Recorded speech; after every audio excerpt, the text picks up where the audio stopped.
అరే thanks for coming రా. మీతో మాట్లాడుతుంటే అసలు టైం ఎలా గడిచిపోయిందో కూడా తెలియట్లేదు. మనం ఇట్లా రెగ్యులర్గా కలుద్దాం రా, మస్తు అనిపిస్తుంది ఇట్లా కలిస్తే. మీరెక్కడ వస్తారా? నేనేమన్నా ఫారెన్ కంపెనీలో పనిచేస్తున్నాను అనుకుంటున్నావా? నేను లేకపోతే మా కంపెనీ మూతవాడు, అర్థమవుతుంది కదా. నేనైతే వస్తారా? ఇండైరెక్ట్గా నా గురించి నాకు అర్థమవుతుంది. మీరు బాగా బలిష్టాలు సార్. మిమ్మల్ని అంత పెద్దోళ్ళమా చెప్పు. రే వదిలే కానీ వెదర్ చాలా కోల్డ్గా ఉందిగా, హాట్ కాఫీ తాగుదామా? ఏ ఊక, ఈ టైంలో ఎవరైనా కాఫీ తాగుతారా? ఈ మరి గమ్మతున్నాను.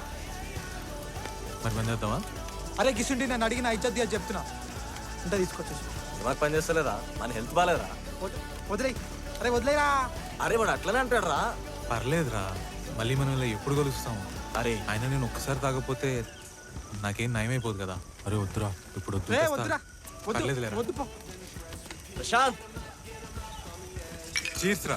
Cheers. అరే చిన్నప్పుడు మనం ఎన్ని ఆటలు ఆడుకునే వాళ్ళం రా.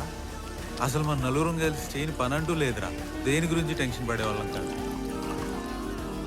అరే నీకు గుర్తుందారా, మనం మా నాన్న కార్లో గర్ల్స్ కాలేజ్ చుట్టూ రౌండ్లు వేసేవాళ్ళం, సినిమాలు గొడవలు పడేవాళ్ళం. అప్పుడే భలే ఎంజాయ్ చేసేవాళ్ళం. బొంగ ఎంజాయ్ చేసినాం. నలుగురం కొట్టుకొని 4 బీర్లు తాగుతుండే.